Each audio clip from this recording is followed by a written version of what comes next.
Hey, Mack, Len Robbins, New York Post. Hey, Len. We've made a lot this week about the differences, at least externally, between you and Nick. And it's easy, I guess, for people to see how Alabama would show up as a tough, nasty football team.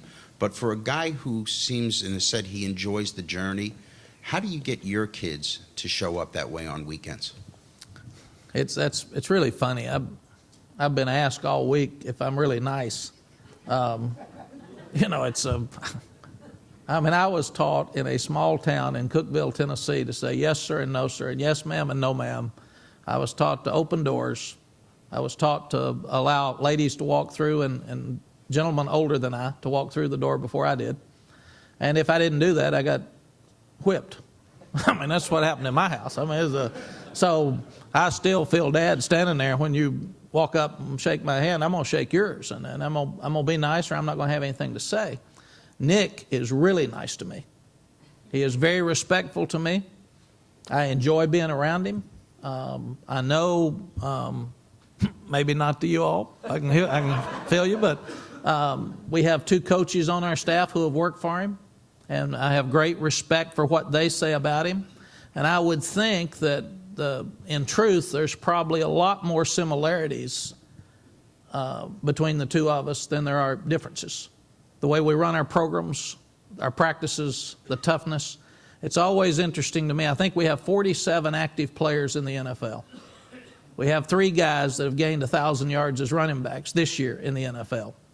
And people say our NFL guys are soft. Well, some fools keep drafting them. So I can't figure out why, but they do. And they're all playing, and they're playing very well. This football team's won 26 of 27, and they're soft. Lord, I hope they can get tougher then tomorrow night. On the left in the back. I do think it's perception.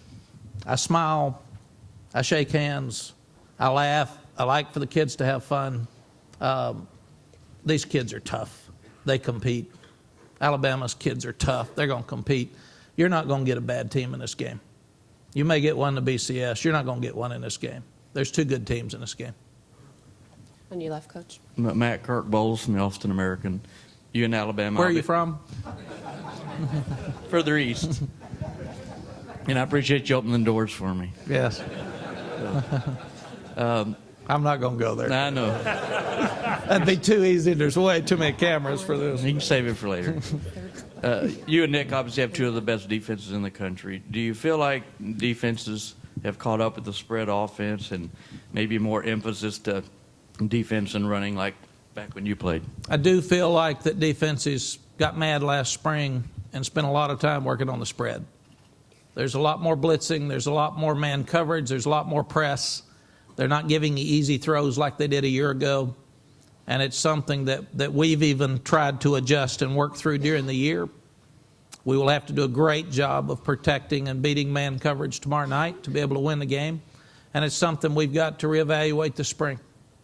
But I do think that defenses did a much better job this year than they did last year. Now, if their players are as good as yours and they can line up and cover yours all over the field, it's hard to get guys open. That's just what you're doing. And in a game like tomorrow night, there's going to be some really good defensive players. There'll be a lot of NFL guys over time from both defenses. So I don't see people just making easy drives and have easy plays tomorrow night. Final 2 questions on the left. Max Cedric Golden, also from back east. A lot's been made of the low scores against Oklahoma and Nebraska. Do you think there's a misconception that when there's a low score in a Big 12 game that there's something wrong with those teams, whereas in the SEC they play those kind of games every week and no one seems to criticize those teams? Yes, I grew up in the SEC. I grew up 72 miles from Nashville and 114 miles from Knoxville and loving Coach Bryant and Alabama and the tradition. And there's so much passion in the South. You can't get tickets to games. People do live and die.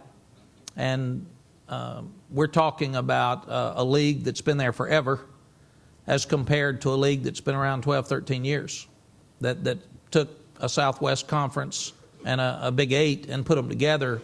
And in my estimation, in watching and listening, being an SEC guy from my past, that the perception is that the football teams in the SEC are much better than the football teams in the Big 12.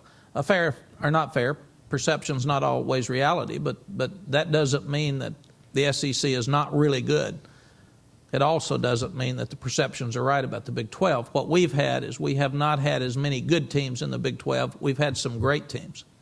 And I think you look at the defense at Oklahoma and you look at the defense at Nebraska, nobody ran up and down the field against either one of them. So they've got really good players and they're a really good defense. Our defense is the same. So when you get a game like that, as we said, we've averaged 40-something points since we've been at Texas. And when we score 16, everybody thinks it's a bad game. They get all over our offensive staff. I think you've got to give credit to the other side. Final question on the left. Ivan Mazel, ESPN.com. Mack, when you're not sleeping tonight, what will be racing through your mind? When you get anxious before the ball game because you're number one, we're 2 hours different, so I'm waking up at 4 now thinking it's at 6. You'd think I'd get over that after a week, but what you're doing is you're making sure that you're going through a checklist in your mind. Are they going to onside kick to open the game? Do we? Where do you punt it? How do you protect? What about your fakes? What about protection? How do you start the game? How do you get your offense more comfortable than they were against Nebraska? What do you do on defense? As Alabama opened it up with a wide open offense against Florida to start the game differently than they had in some other games. Will they start with drop back and play action against us? Will they try to run Ingram to start the game? What am I supposed to say? I'll have 122 sets of eyes looking at me, an entire staff looking at me tomorrow afternoon at about 2 o'clock, wanting me to put some sense into how important this game is. I want you focused. I want you tough. I want you ready to play, but I want you to have fun, which gets really contradictory when they're looking at you. Is it important, Coach? Yeah. It's a national championship. You're the best at what you do in the country, and you got 3.5 hours to prove it. You want to respect Alabama, but you don't want to have your team where they're not sure that they think you think they can win, because they have to know myself and our coaches think we can win. So all of those things go through your mind. What can you say in a 5-minute period to relax them and make sure they're focused? It's when they've had a month and 2 days to prepare for this. So it's a real unique time, because we will go to they call it a ghost hotel.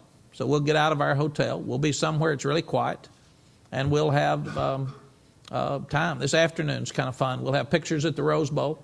Only 7 of our kids have ever seen the Rose Bowl.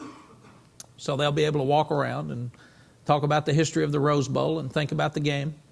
Then we'll go to our hotel. We'll have a chapel for those that are interested this afternoon.